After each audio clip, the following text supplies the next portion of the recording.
We are back at the Prestige Poker Tour for day 2 of the main event, and I'm excited, but also nervous. Last time I made a day 2 was at the Ladies Championship in Vegas last summer, but I only went in with about 8 big blinds and a dream. And that dream was short-lived. I really want today to go better, so fingers crossed for a deep run. When I arrived to the casino, I finally get to see how many people made it to day 2. There were 484 entries and 69 people made it, with an average stack of just under 200k. So I'm feeling pretty good about my 219k stack. I'm thinking about my day 2 strategy, and I know it's going to rely a lot on short stack poker principles, which I'm not too familiar with. But I know there's going to be a lot of all-ins mixed with some tight folds depending on the ICM. And for those of you who are watching who are new to poker, ICM stands for Independent Chip Model. And it basically represents how much your stack is worth according to the payouts. Obviously, no one wants to bust if their chips are worth a lot more, so there's a lot of pressure around the bubble and around pay jumps. There's a lot to think about, but we've just got to get started. We find out that 63 people get paid, so we're 6th off the money, making the ICM pressure pretty high. I expect a lot of slow playing, but I don't really have much experience on how long bubbles take to burst. I think it could be a while, but then only about 1 orbit later, we get the announcement that we're in the money and have £420 locked. Now we're in the money, the ICM pressure has reduced significantly, so we're ready to get involved in some pots. The first premium hand I pick up is Ace Queen off under the gun at the 3k, 6k blind level. I open to 12k and it falls to the cutoff, who seems to like the look of his cards, as he goes all in for 85k. It then folds to the big blind, who has just lost a huge pot, basically donating 90% of his stack to the guy to my left. And he decides to go all in for the rest of it. He was going all in pretty much every hand. I think he woke up this morning and decided he didn't want to play today. So I think we can discount him having anything strong. So the question is Ace Queen off good enough to go against the cutoff and his 14 big blind jam? I decide that it's strong enough and make the call. The cutoff then shows Ace King. Damn. But then the big blind also shows Ace King. I'm actually pretty happy knowing they have each other's outs. I just need to hit a queen. And it doesn't get much better than seeing a queen in the window. I can relax a bit, but not too much, as there is also a jack, giving them the straight out. But luckily, the board runs clean and we stack them both. Would have loved if this was a bounty tournament. And our stack is now up to 349k. The next hand, we get Jack 8 off in the big blind. The cutoff opens to 12k and we defend. The flop comes Queen 8-5 rainbow, so we hit a pair. I check to the aggressor and he bets 10k. Of course, we are continuing with our pair, so I make the call. The turn is the 4 of clubs, which is pretty safe. I check, but the cutoff now bets 33k. I don't think our 8 is good anymore, and it's not the best bluff catcher, so I decide to fold. The next hand, we look down at pocket 6s in the small blind. It folds to me and I raise to 18k. The big blind then raises me to 51k. I'm not sure if we can call here. What do you guys think? I decide to fold, but maybe this was the wrong decision. After this, we go super card dead, which is terrible when the blinds are as high as they are. Every orbit, our stack is getting a major hit, and we now chip down to 269k. That's when we pick up pocket 10s in the low jack. The blinds are now 4k, 8k, and the under the gun 1 player jams for 84k. My hand is super strong here, so I re-jam for the rest of my stack. It folds around and we find out we're up against Ace King of Hearts, a classic flip. The flop comes 9-8-2, 2 hearts and a diamond. We fade the Ace and King, but now we have to sweat the flush. But I don't have to wait very long to have my heart shattered as the turn comes the 2 of hearts and I'm drawing dead. We lose a decent chunk of my stack, but that's the nature of the game. You've got to win your flips. The next notable hand, the early position opens to 16k, and I flat in the hijack with Ace 10 of hearts. The button also calls, and we go 3 ways to a flop, which comes Jack 4-4, 2 spades and a heart. This is a very dry board that people will miss a lot of the time. The early position checks, I check multi-way, and the button checks behind. The turn comes the 8 of hearts, giving me the nut flush draw. The early position now bets 30k. I really think about going all in here, but feel like that might be a bit of an overplay. I call and the button folds. The river comes the king of spades. No flush for me. And when the early position jams, I have no choice but to fold. It feels bad to lose a big pot, and our stack is now only good for 15 big blinds. It feels like a bit of a fall from grace, going from 349k to 119k in the space of 30 hands. About 2 orbits later, the blinds are up and our stack has chipped down to 84k. The blinds are 5k, 10k, so we've pretty much entered into all in or fold territory. The middle position goes all in for 59k and it folds to me. With pocket tens, there's nothing to do but go all in and the big blind folds. It's great news as we're up against pocket fives. If we win this, we might be back in the game. I'm gonna hold my breath, so let's just watch.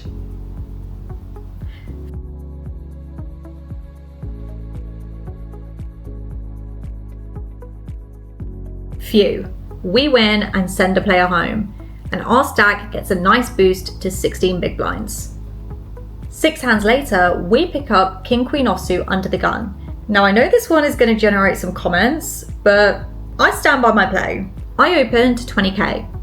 The low jack calls and it folds to the cutoff, who goes all in for about 60k. Now you're probably thinking, Leah must fold here, right? Well, you would be mistaken. I decide to go all in. Now let me explain. I think that the low jack doesn't really have a strong hand. If he did, then he would have raised originally. So really, we are only concerned about the cutoff jamming range. He has 6 big blinds, so I think he's going to go with a lot of things worse than king queen. So I want to isolate him and have a better chance to win. When I go all in, the low jack looks like he's in a world of pain. At least we faded the snap call. He ends up letting it go, and the cutoff shows king queen off. Well, this is boring. I show the same hand and we know we're going to chop. The low jack then starts cringing, saying he folded the best hand. I think this is a time when my tighter image has worked to my advantage. We were just under the gun, so we should now be the big blind, but the dealer makes a mistake and completely skips me. So we just saved 20k by not paying the big blind. Nobody realized before it was too late and there was nothing they could do. 5 hands later, the blinds are up to 6k, 12k, and our stack is at 171k. We get dealt ace-6 of diamonds in under the gun 1 and open to 24k. And it folds around and we take down the blinds.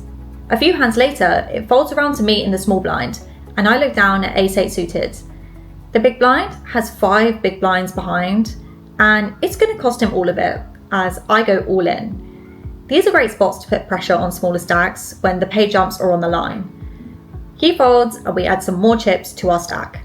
It gets pretty boring for a while as we can't seem to pick up a hand, until we get king jack offsuit in the low jack. It folds to me and I open to 24k. Only the big blind calls and we go off to a flop which comes ace-7-4. The big blind checks and I throw out a bet of 19k. He folds and we pick up some more big blinds. The last few hands might seem super dull, but it's so crucial to keep chipping up, especially as the blinds increase. 2 or 3 big blinds could be the difference between winning or losing this thing. The blinds are now 8k, 16k, and in a few orbits we go from 213k to 139. We're looking for a double up when we look down at ace jack of hearts in under the gun 1. The under the gun opens to 31k. As I only have about 9 big blinds, I think ace jack suited is good enough to go for it, so I go all in. It folds back around to the under the gun, who then goes into the tank, which is a great sign for me. He thinks, and thinks, and thinks, and then shows an ace and mucks. He showed one, so I show the jack, and we gain a few more big blinds. The next hand, we look down at 7-6 offsuit in the big blind. This is not a very good hand, but when it folds around to the small blind and they limp, there's nothing to do but check. The flop comes 6-5-8, giving me a pair. Ranges are so wide, blind be blind, so any pair feels like a strong hand. He checks to me, and as there's only 48k in the pot, I bet 16k. He decides to make the call, and the turn comes to ace of hearts. I don't think we can bet for value anymore, so when he checks to me, I check back. The river now comes a 7, so we now have 2 pair, but there's 4 to a straight. He bets 31k, and I feel like this river card is going to get me into trouble. I think the bet is small enough where we can make the call, and we see the good news that the small blind was bluffing with Jack 10 offsuit. Just about 1 orbit later, we're down to the final 3 tables, so we redraw the seats. We sit down with 225k, and the blinds are now 10k, 20k. My table starts off with a bang, as the girl next to me loses all but 2k in her stack in the first hand. We then look down at ace 3 offsuit in the big blind, and she goes all in for her remaining 2k. It surprisingly folds around to me, and we don't even have to commit more chips to see a run out.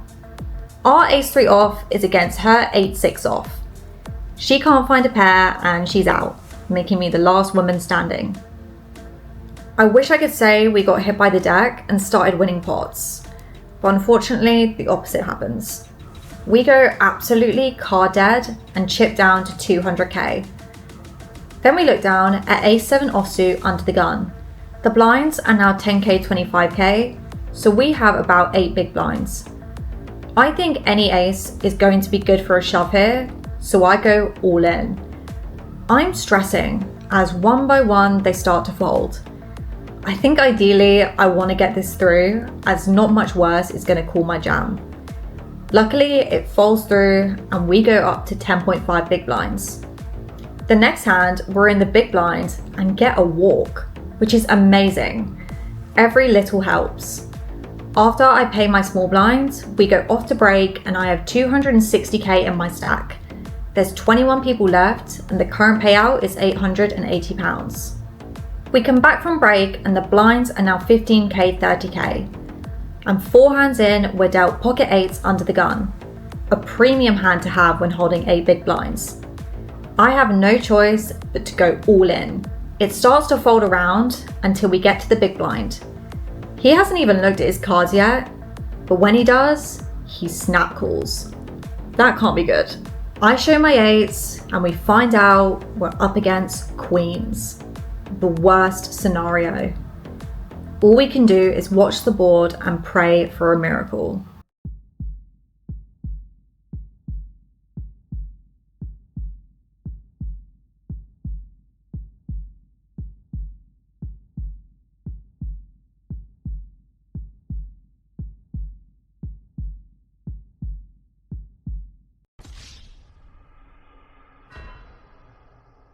No 8.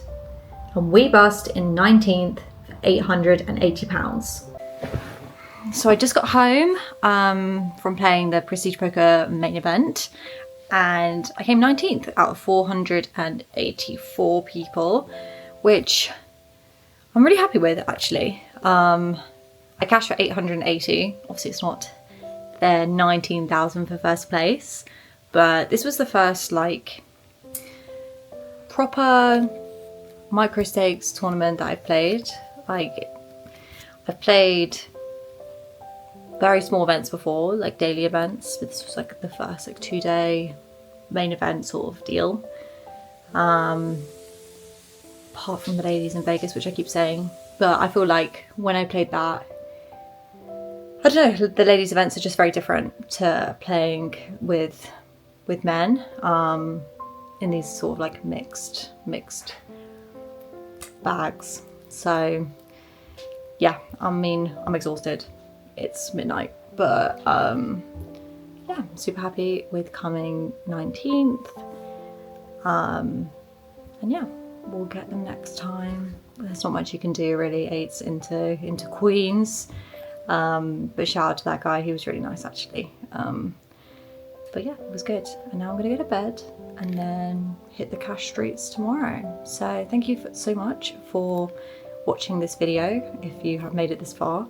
And yeah, make sure to follow along for more poker content. Drop a like, share it with your friends. And yeah, I mean, tournaments will probably be less regular on this channel. Whoa, whoa, whoa. Parsley has no idea that this is the start of my tournament arc, because I'm off to Prague to play the World Series of Poker Europe 2026. I'm really excited to be working with WSOP as part of their vlogger program to bring you the action directly from the felt as I play the biggest tournaments of my life. Not only will I be playing the ladies event, but I'm also going to be playing the main event. This is the biggest event of my poker career, and I'm really excited to share it with you guys. I hope some of you will be able to make it to Prague, as they have loads of great events for you to play. And if you see me, please come and say hi. Next week, we are back playing the cash streets, so don't forget to like and subscribe so you can keep following my journey to becoming a poker pro. Thanks so much for watching, and I'll see you next time.